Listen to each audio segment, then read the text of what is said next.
नमस्कार। तो आज का सेशन हमारा यहाँ पर हम देखेंगे इलाहाबाद विश्वविद्यालय जो कि CUET इस बार कोर्स कराएगी NTA के द्वारा जो कराया जाएगा। ठीक है, काफ़ी सारे कन्फ्यूज़न है इसमें, तो मैं एक बार कन्फ्यूज़न दूर कर दूंगा। इसके बाद फिर हम चलेंगे डायरेक्टली सिलेबस पे। देखिए, जो पेपर होगा वो सभी के लिए सेम ही होगा। मैं बता दूं कौन कौन से पेपर के लिए सेम होगा यहाँ पे। BA, BSc, BCom, BBA, BFA और BLLB के लिए जो सेम है यहाँ पे सिलेबस जो है वो सेम ही है। ठीक है, यहाँ पे आपको एक सेक्शन दिया गया है 1A, ठीक है, जिसमें लैंग्वेज है।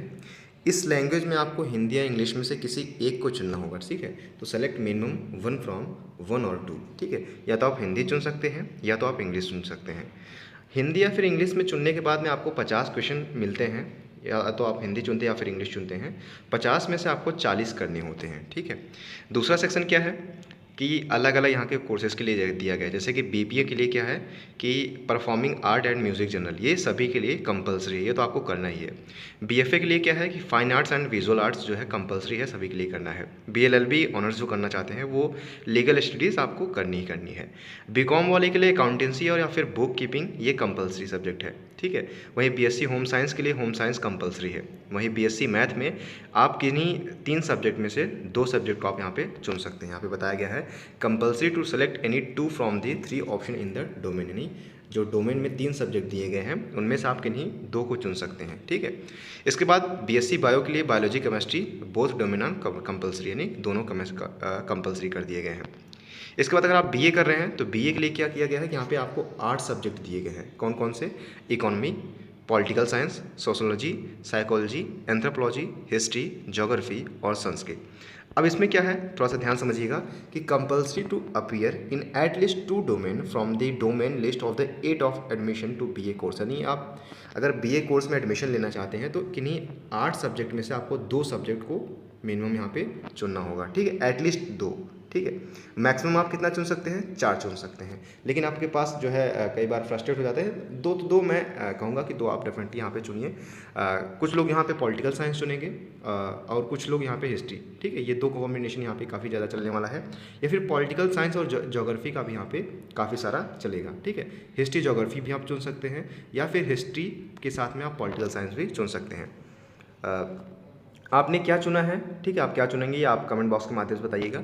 इसके बाद ये क्या है कि सेक्शन 3 में आपको क्या है कि जनरल टेस्ट है जो कि सभी के लिए अनिवार्य है। ठीक है, इसमें क्या होगा कि जनरल टेस्ट है कंपलसरी टू फॉर ऑल, मतलब जितने भी BA, BSc, BCom, BLLB जितने भी कोर्सेज यहाँ पे बताए गए, BBA, BFA, वो सभी के लिए जनरल टेस्ट जो है वो सभी के लिए अनिवार्य है। ठीक है, अब हम देख लेते हैं कि हर एक का जो है सिलेबस यहाँ पे दिया गया है, डिफाइन किया गया है। यानी आप अपने मन से कुछ भी नहीं पढ़ सकते। ठीक है, अगर आप इकोनॉमी पढ़ रहे हैं तो इकोनॉमी का एक सिलेबस दिया गया है, उसी के अकॉर्डिंग पूछा जाएगा, उससे बाहर नहीं पूछा जाएगा। पॉलिटिकल साइंस अगर आपने लिया है तो पॉलिटिकल साइंस से एक सिलेबस दिया गया है। अब हम सिलेबस थोड़ा सा देख लेते हैं। BA के लिए स्पेशली हम यहाँ पे आए हैं तो BA का थोड़ा सा एक बार सिलेबस देख लेते हैं और उसी के रिगार्डिंग हम यहाँ पे तैयारी भी करेंगे। अगर इसके रिगार्डिंग अगर आपको कोई भी कन्फ्यूजन है तो मैं आपको सलाह दूंगा कि आप हमसे डायरेक्टली इंस्टाग्राम से जुड़ सकते हैं, जिसके माध्यम से जो भी डाउट हो आप वहाँ पे हमसे पूछ सकते हैं, जिसका लिंक मैं आपको डिस्क्रिप्शन बॉक्स में दे दूंगा। जैसे ही आप CUET का सिलेबस का पार्ट खोलते हैं आपको यहाँ पे दिया जाएगा कि कौन कौन से सिलेबस में आपको क्या क्या पढ़ना है। जैसे अकाउंटेंसी का दिया है, एग्रीकल्चर का दिया है, एंथ्रोपोलॉजी का दिया है, आर्ट एजुकेशन स्कल्पचर का, इसके बाद बायोलॉजी का, business studies, chemistry, computer science, economy, business economics, engineering, graphics, entrepreneurship, environmental studies. General test में आपको क्या है, ज्योग्राफी क्या है, history, home science, knowledge tradition practice, language 1A 1B। ठीक है, जिसमें आपको 13 लैंग्वेजेस दिए गए हैं। Legal studies, mass media, mass communication, mathematics, performing art, physical education, physics, political science, psychology, Sanskrit, sociology and teaching aptitude. ठीक है, तो इतने सारे जो भी आपके सिलेबस है उसके रिगार्डिंग आप यहाँ पे देख सकते हैं। मान लीजिए मुझे कि पॉलिटिकल साइंस का मुझे सिलेबस देखना है कि क्या चीज़ें उसमें बताई गई हैं।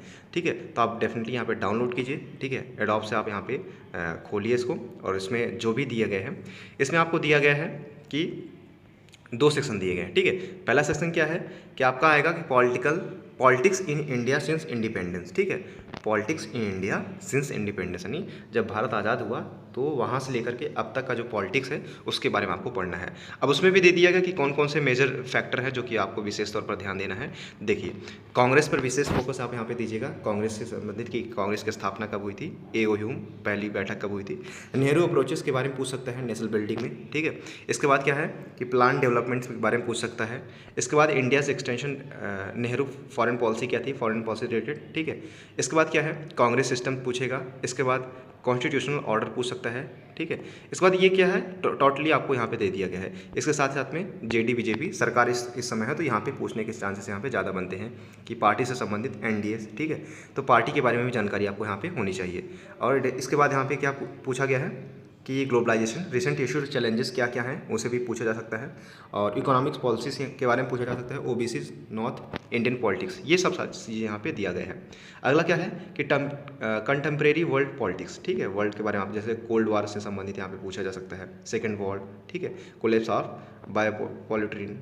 इसके बाद साथ ही साथ में यूएस डोमिनेंस। इसके बाद क्या है, alternative centres of economics, south Asian post cold war. इसके बाद इंटरनेशनल ऑर्गेनाइजेशन जितने भी हैं, security in contemporary, environment and natural resources, globalisation and its critics, ठीक है। तो ये सारे सिलेबस हैं, ये आपको पॉलिटी में इतना टोटल पढ़ना है, ठीक है। ये पॉलिटिक्स आपकी समाप्त हो जाएगी। अब हम इसी के रिगार्डिंग जितने भी टॉपिक्स हैं, टॉपिक वाइज हम यहाँ पे पढ़ेंगे, ठीक है। इसके बाहर एक भी क्वेश्चन हम नहीं करेंगे।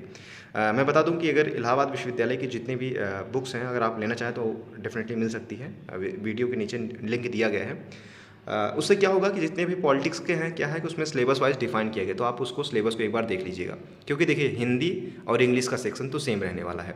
इसके साथ ही साथ मैं बता दूं कि जनरल जो टेस्ट है उसका भी सेक्शन सेम रहने वाला है। अब मैं आपको जनरल टेस्ट का भी एक बार दिखा देता हूँ। देखिए, जनरल टेस्ट में आपको क्या पूछा जाएगा, जो कि सभी के लिए कंपलसरी है। देखिए, इसमें 5 सेक्शन दिए गए हैं एंड प्रत्येक सेक्शन से आपको जो है 15 क्वेश्चन जो है दिए जाएंगे। 15 दिए जाएंगे। Candidate have to attempt 12 question, जिसमें से आपको 12 क्वेश्चन जो है अटेम्प्ट करने हैं प्रत्येक 15 क्वेश्चन में से। सेक्शन ए क्या है, general knowledge and current affairs का होगा, ठीक है। 15 दिए जाएंगे, लेकिन आपको इसमें मैक्सिमम जो है 12 अटेम्प्ट करना है। इसके बाद जनरल एबिलिटी होगी, ठीक है। जनरल एबिलिटी में जो कि जीके जीएस के क्वेश्चन जो है शामिल होंगे। इसके बाद न्यूमेरिकल एबिलिटी होगी, ठीक है। न्यूमेरिकल एबिलिटी रीजनिंग टाइप का मान सकते हैं। इसके बाद क्या है, section D quantitative reasoning, simple application of basic mathematical concept, arithmetics and algebra, geometry, mensuration and step thought till graded. इसका मतलब क्या है, नॉर्मली जो है मैथ के जो है क्वेश्चन जो होती हैं वो हम अभी डिस्कशन करवाएंगे अपने वीडियो में आने वाले वीडियोज़ में, तो उसमें आप वहाँ पे समझ सकते हैं। इसके बाद चौथा सेक्शन जो लास्ट हमारा होगा वो क्या होगा, लॉजिकल एंड एनालिटिकल रीजनिंग, ठीक है। तो इसमें भी 15 क्वेश्चन यहाँ पे पूछे जाएंगे। तो टोटल कितने हो गए, 15 चौको 60, जिसमें से आपको कितने करने हैं, 12 करने हैं। तो क्या हो जाएगा कि 12 पंचे 60, यानी 60 यहाँ पे आपको टोटल क्वेश्चन जो है अटेम्प्ट करने हैं जनरल एबिलिटी, और ये सभी के लिए अनिवार्य है।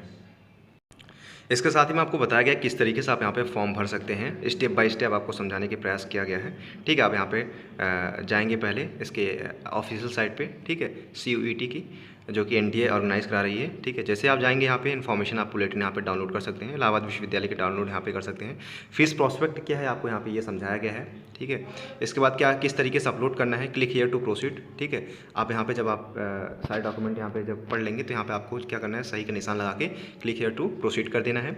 इसके बाद सारी इन्फॉर्मेशन मांगी जाएगी, जैसे कि आपका नाम, पिता का नाम, माता का नाम और गार्जियन नेम, ठीक है। आइडेंटिटी आपसे पूछी जाएगी क्या है, ठीक है, जैसे आधार कार्ड आपने डाला, फिर आपका बताना है कि लोकेलिटी क्या है, आपका एरिया बताना है, ठीक है। इसके बाद पासवर्ड आपको बनाना है, फिर कंफर्म पासवर्ड करना है, सिक्योरिटी क्वेश्चन जैसे कि आपके दोस्त का नाम कुछ भी आप यहाँ पे डाल सकते हैं, सिक्योरिटी पिन करना है। इसके बाद सबमिट कर देना है। जैसे आप सबमिट करेंगे इस सेकंड में आपका आएगा कि क्या है कि मोबाइल और परमानेंट, ये जो है submit and send OTP mobile, OTP के लिए कहेगा, आपकी OTP जो है मोबाइल पे जाएगी, OTP आप सबमिट करेंगे। इसके बाद अगला जो है छठा जो है स्टेप है कि इस तरीके से आपके पास आ जाएगा, ठीक है। एप्लीकेशन नंबर आपके मोबाइल पे आ जाएगा, एप्लीकेशन नंबर डालना है। इसके साथ ही साथ में एप्लीकेशन नंबर के साथ में आपको जो है पासवर्ड डालना है जो आपने बनाया है। इसके बाद सिक्योरिटी पिन डाल करके लॉगिन कर देना है। लॉगिन करने के बाद आपको क्या आएगा कि अप्लाई लॉगिन, इस तरीके से जो है आपके सामने खुल के आ जाएगा जितने भी इन्फॉर्मेशन है पेमेंट करने के लिए, ठीक है। तो आपको यहाँ पे बताया जाएगा कि जो भी एप्लीकेशन नंबर आपका यहाँ पे आ जाएगा, ठीक है। कंटिन्यू टू एप्लीकेशन फॉर्म, ठीक है, इस तरीके से आप आ जाएगा। कंटिन्यू एप्लीकेशन जैसे ही फॉर्म आप करेंगे, इसके बाद आपका जो है इस तरीके से पर्सनल डिटेल्स मांगेगा इसमें, ठीक है। आपकी जो डिग्री है 10th और 12th की मार्कशीट है उसमें ये सारी चीज़ें जो है मांगी जाएंगी, ठीक है। और इसमें आपको बताया जाएगा कि पॉवर्टी लाइन से आप बिलो करते हैं, ओबीसी हैं, एनसीसी कोटाधारी हैं, स्पोर्ट कोटा है, ये सारी इन्फॉर्मेशन, ठीक है। कोई जो भी जितने भी हैं, ठीक है, क्या आपके मदर कोई एम्प्लॉय है, तो इस तरीके से आप यहाँ पे भर सकते हैं, अपडेट पर्सनल फॉर्म यहाँ पे कर सकते हैं। इसके बाद क्या होगा, जैसे ही आप यहाँ पे भरेंगे तो प्रोसीड नेक्स्ट सेक्शन आपके लिए यहाँ पे आएगा। जैसे आप नेक्स्ट सेक्शन पे करेंगे तो इसके लिए आपको बताएगा रिजल्ट स्टेटस, ठीक है, पासिंग ईयर, 10th जो है इक्विवेलेंट, आप सारी चीज़ें यहाँ पे एग्जाम्पल के तहत बताया गया है कि 10th और 12th की जितने भी इन्फॉर्मेशन है आपको यहाँ पे भरना है, ठीक है। इसके बाद प्रोसीड टू नेक्स्ट सेक्शन कर देना है। जैसे आप प्रोसीड करेंगे इसके बाद आपको बताना है कितना % आपने पाया है। इसके बाद फिर जो है एजुकेशनल जो है सारी चीज़ें आप यहाँ पे भरते हुए आगे बढ़ते जाएंगे, ठीक है। आगे बढ़ने के बाद यहाँ पे आपसे जो है मांगेगा किस यूनिवर्सिटी से आपने पास किया है, ये आपको बताना है, ठीक है। इसके बाद जैसे आप ये चीज़ें डाल देंगे, ठीक है, मान लीजिए कि मैंने डाल दिया कि मैंने 12th जो है यहाँ से पास किया है, या फिर आपने जो भी पास किया है, ठीक है। इसके बाद 10th आपका आता है एक सब्जेक्ट का कि लैंग्वेज ए में आप कौन सा चुनना चाहेंगे, ठीक है। फिर domain A section subject A subject B आपको चुनना है। इसके बाद जनरल टेस्ट सब सभी के लिए चुनना ही है, ठीक है। सब्जेक्ट लैंग्वेज फॉर्म में आपको सिर्फ 2 दिए गए हैं, हिंदी या इंग्लिश में से आपको किसी एक को चुनना है। इसके बाद डोमेन स्पेसिफिक सब्जेक्ट में आप किसी को भी 2 सब्जेक्ट चुन सकते हैं, ठीक है। मान लीजिए मैंने पॉलिटिकल साइंस चुना है और मैं बीए का फॉर्म भर रहा हूँ तो मैं पॉलिटिकल साइंस चुनूंगा, या फिर मैं क्या चुन सकता हूँ, इस तरीके से मैंने कुछ भी भर दिया, ठीक है। अगर आप बीएससी करना चाह रहे हैं तो उसमें 3 सब्जेक्ट मांगेगा, ठीक है, आपके अकॉर्डिंग वहाँ पे लगेगा। इसके बाद क्या है कि आपको सेक्शन में यहाँ पे पूछेगा कि लैंग्वेज फॉर्म सेक्शन ए, मान लीजिए इंग्लिश मैंने चुन लिया है, स्पेसिफिक सब्जेक्ट आपसे मांगेगा। इसके बाद जो है आगे प्रोसीड कर लीजिएगा। सेव करने के बाद आपको पाएगा कि प्रिंट ऑफ फॉर्म करना चाहते हैं या फिर प्रोसीड टू नेक्स्ट सेक्शन, ठीक है। जैसे आप यहाँ पे करेंगे सेव हो जाएगा, सारी चीज़ें आपके डिटेल्स दिखाएंगे। सेव करेंगे इसके बाद क्या करेगा, नेक्स्ट सेक्शन पे आपको भेज देगा। नेक्स्ट सेक्शन पे जब जाएंगे तो आपको फोटोग्राफ जितने भी सिग्नेचर फोटो हैं सारी चीज़ें आपको अपलोड करने के लिए कहेगा। और जैसे आप अपलोड कर देंगे तो सर जो है प्रोसीड टू प्रीव्यू सेक्शन करेगा। इसके बाद प्रीव्यू सेक्शन करने के बाद आपको यहाँ पर फॉर्म दिखाया जाएगा। फॉर्म दिखाने के बाद में आपको क्या है कि सारी चीज़ें आपको यहाँ पे सामने आ जाएंगी, जितने भी आप चीज़ें आपने अपलोड किया है। इसके बाद आपने क्या कर देना है, सभी का सही निशान लगा करके प्रोसीड टू पेमेंट कर देना है। पेमेंट का सेक्शन आएगा, पेमेंट आपको जो है कर देना है, फाइनल सबमिशन यहाँ पे आपको कर देना है। इसके बाद फीस सबमिशन का इस तरीके से आपके पास आएगा, ठीक है। फीस सबमिशन के बाद आप किस बैंक से करना चाहते हैं वो आप यहाँ पे कर दीजिएगा। इसके बाद क्या है, डाउनलोड प्रिंट फॉर्म, ठीक है, आपका यहाँ पे प्रोसीजर जो है संपन्न हो जाएगा। तो इस तरीके से फॉर्म आपका सामने आ जाएगा कि हाँ आपने जो है सैम्पल पेपर इस तरीके से दिखाया गया है कि इस तरीके से आपका फॉर्म सामने आ जाएगा, ठीक है। तो इस तरीके से आप यहाँ पे देख सकते हैं। अगर आप कोई भी और इन्फॉर्मेशन लेना चाहते हैं सारी डिटेल से तो आपको यहाँ पे सारी चीज़ें दी गई हैं कि ओबीसी के लिए क्या लगेगा और एससी के लिए क्या लगेगा, ठीक है। यहाँ पे आपको दिया गया है कि सेक्शन ए सेक्शन बी, ठीक है, 50 क्वेश्चन दिए जाएंगे जिसमें से आपको 40 करने हैं, ठीक है। इसके बाद सेक्शन सेकंड में क्या है, आपको सब्जेक्ट चुनना है, ठीक है। क्या बताया गया, कैंडिडेट में choose maximum of 6 domain desirable applicable university, ठीक है। वही चीज़ें सारी चीज़ें यहाँ पे समझाई गई हैं। इसके बाद ये चीज़ें हैं आपको समझाई गई हैं, ठीक है। इससे थोड़ा कंफ्यूज मत होइएगा क्योंकि इसमें 2 चीज़ें समझाई गई हैं, एक तो इलाहाबाद विश्वविद्यालय के लिए, सेंट्रल यूनिवर्सिटी के लिए है, और एक दूसरी लिए है। तो हमें बेसिकली जो हमने स्टार्टिंग बताया था कि लैंग्वेज के 2 सेक्शन में हिंदी या इंग्लिश में से किसी आपको एक चुनना है, 50 क्वेश्चन उसमें से आपको करने हैं, 50 में से 40 करने हैं, ठीक है। इसके बाद सेक्शन बी में आपको आता है कि जनरल नॉलेज जीके जीएस का जो है जनरल टेस्ट वो सभी के लिए कंपलसरी है। इसके बाद आप अगर बीए करते हैं, बीएससी करते हैं, बीकॉम करते हैं, बीएफए करते हैं, बीपीए करते हैं तो सभी के लिए सेक्शनल डिवाइस किया गया है। जैसे मैं मान लीजिए कि मैं बायो कर रहा हूँ तो कंपलसरी यहाँ पे मैथ हटा दिया गया है, फिजिक्स भी हटा दिया गया है, ठीक है। तो बायो प्लस केमिस्ट्री 2 आपको कंपलसरी यहाँ पे करने ही है। इसके बाद मैं मैथ करता हूँ तो 3 दिए गए हैं, 3 में से आपको किन्हीं 2 को करना है। मान लीजिए मैं बीए करता हूँ तो बीए में आपको 8 सब्जेक्ट दिए गए हैं, 8 में से मिनिमम बताया गया है कि मिनिमम 2 तो आपको करने ही करने हैं, मैक्सिमम आप 4 कर सकते हैं, ठीक है। इस तरीके से समझाने के प्रयास किया है। अगर फिर भी कोई कन्फ्यूजन है तो डोंट वरी, ठीक है। आप यहाँ पे हमसे इंस्टाग्राम के माध्यम से जुड़ के जो भी है डाउट आप यहाँ पे क्लियर कर सकते हैं। देखिए इलाहाबाद एक सेंट्रल यूनिवर्सिटी है तो इस बात का भी ध्यान रखिएगा। ये क्या है कि ये सभी यूनिवर्सिटी का कराती है, तो आपको इस बात का भी ध्यान रखिएगा कि एनटीए का जो ऑफिशियल साइट है उस पर आप जाएंगे और इलाहाबाद की साइट पर आप जब आप जाएंगे तो इन्फॉर्मेशन में कई बार जो है कई बार क्या होता है, कन्फ्यूजन हो जाता है। तो इसको आपको यहाँ पे ध्यान रखना है। बेसिकली बड़े ध्यान से फॉर्म को अप्लाई कीजिए, ठीक है। बड़े ध्यान से पेपर की तैयारी भी हम यहाँ पे पूरे तरीके से करवाएंगे। अगर आप कहेंगे तो हमारे पास बुक अवेलेबल हो चुकी है, मॉडल पेपर पूरे अवेलेबल हो चुके हैं, मैं उसको भी अपलोड कर दूंगा, आप उसको भी डाउनलोड करके उस पर तैयारी कर सकते हैं। सारी की सारी PDF बन चुकी हैं, ठीक है।